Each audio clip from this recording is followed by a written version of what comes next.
Слободан Божиновски со семејството остана без покрив над глава.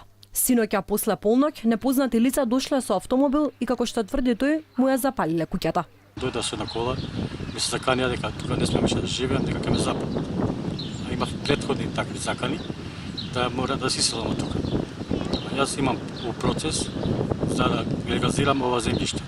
Од домот на Божиновски останаа само јагленосани греди. Градоначалникот на општина Газибаба најави помош и згрижување на семејството додека да им се санира домот. Ке се потрудиме како локална самоуправа да им најдеме нивно сместување заедно со Министерството за труд и социјална политика и да им излеземе во пресвет од наредниот период да имаат место и покрив над главата.